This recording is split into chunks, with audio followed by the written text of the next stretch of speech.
In the previous section, we synchronized FPGA loops using occurrences. By the end of this module, you will be able to synchronize FPGA loops by sharing a common signal. So let's talk about another way of synchronizing FPGA loops. This method that we describe will be sharing a common signal. So another way you can synchronize execution between multiple FPGA loops is by generating and sharing a common signal. So the first thing you would need to do is you would need to generate a Boolean signal to provide synchronization among FPGA loops. So if we look at the bottom block diagram here, we have a loop here that is generating a clock signal. So if you take a look at this, we have a loop timer there, and we also have a generated clock. Okay, so that clock is basically toggling between true and false. Okay. The next thing you would need to do is you would need to trigger execution in other FPGA loops by monitoring the value of that Boolean signal. Okay, so notice that the name of this signal right now is generated clock. So if we were able to monitor the value of generated clock in other loops, we can synchronize something with that clock. So on this slide, this is kind of an extension of the previous slide. So in the previous slide, we were generating a clock. In this slide, we're monitoring that same clock signal. Okay, and in this case, we're looking for a rising edge, and we're trying to synchronize some code to happen every time a rising edge happens. So let's take a look at the code. So in this loop, we see in the first part, we're waiting for a trigger. Okay, so notice we have a single cycle time loop, so it's going to be checking for that signal very quickly. And we're looking at the generated clock signal. And notice with that logic there, all this is really doing is it's looking for the previous iteration to have a false value and the current iteration to have a true value. That represents a rising edge because it's going from a low voltage to a high voltage. So once that happens, it's going to exit that single cycle time loop and then go to the next frame and execute the code that is associated with that trigger. So pretty much what happens is this is going to wait for a rising edge, and once that rising edge happens, it's going to immediately execute some code that you want to happen every time there's a rising edge. Okay? And once that code has been triggered, it's going to go ahead and wait again for the next rising edge. So here, this is a very similar loop, except instead of looking for a rising edge, it's looking for a falling edge. So if we look at the code here, let's look at the section where it's waiting for a trigger. All this code is really doing, notice that the greater than function has been replaced with a less than function.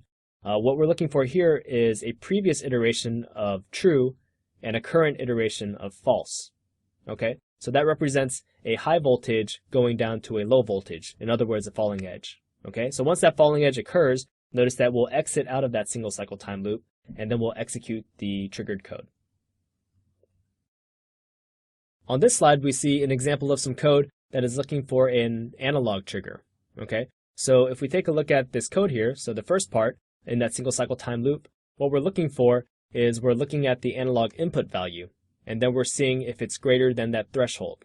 Okay, so what we're looking for here is essentially the previous iteration had a value that was not over the threshold yet, and then the current iteration does have a value that's over that threshold.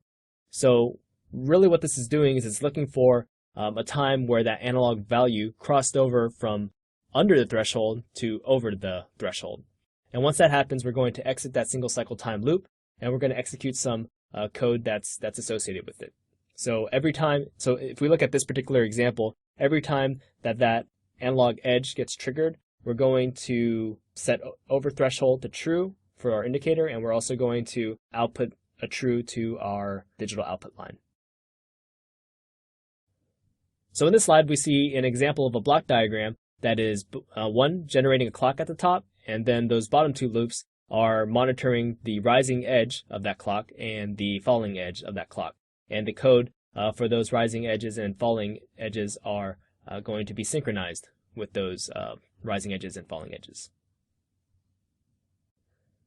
So this slide is pretty similar as well, except instead of generating our own clock, what we're doing is we're sharing an external clock. So if we look at the very top loop there, notice that we are reading from a digital input line, and that is going to represent our clock that we're pulling in externally.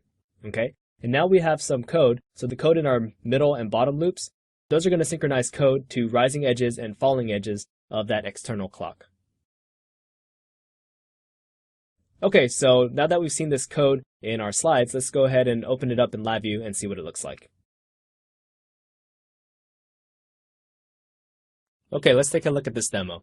Feel free to follow along in your own computers if you want. This is in exercises and demonstrations. So let's go ahead and look at the share Boolean signal VI. So let's go ahead and look at the block diagram here. So this is the block diagram that you saw in the slides. So we are generating our own clock, and we're synchronizing some code to execute on every rising edge and every falling edge. Okay, so every rising edge is going to make the rising edge trigger LED turn on and off, or toggle. And then every falling edge is going to make the falling edge trigger LED toggle on and off.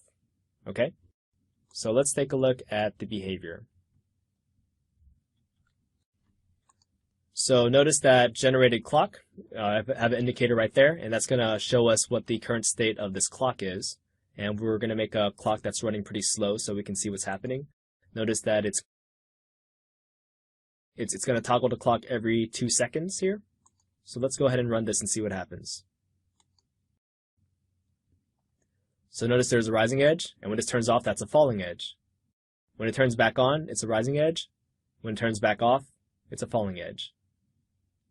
So you can take a look at this for a little bit longer, and you'll see that every time there's a rising edge on that clock, it'll synchronize execution with the rising edge.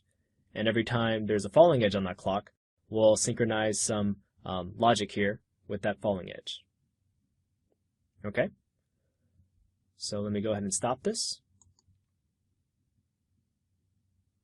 And close this. Let's go to sharing an external clock. So if we look at the block diagram, again, it's going to be very similar, except the thing that we've changed here is we're sharing an external clock. So we have on connector 0, digital input line 0. We're going to monitor that, and that's going to be our clock. So, so theoretically, we have a clock that's wired up to that particular input. Okay. In this case, we don't actually have a R series board. We're actually simulating it. So since we're simulating on it on our development computer, we're just going to get some random values for our clock. Okay, so if I run this, it probably won't make too much sense. So notice that these are just simulated values. It's happening way too quick for us to really kind of see the synchronization. But as you can see, with the falling and rising edges of this clock, it's going to trigger things that happen and synchronize the code over here. Okay. So I'm going to go ahead and stop this, and that's it for our demo.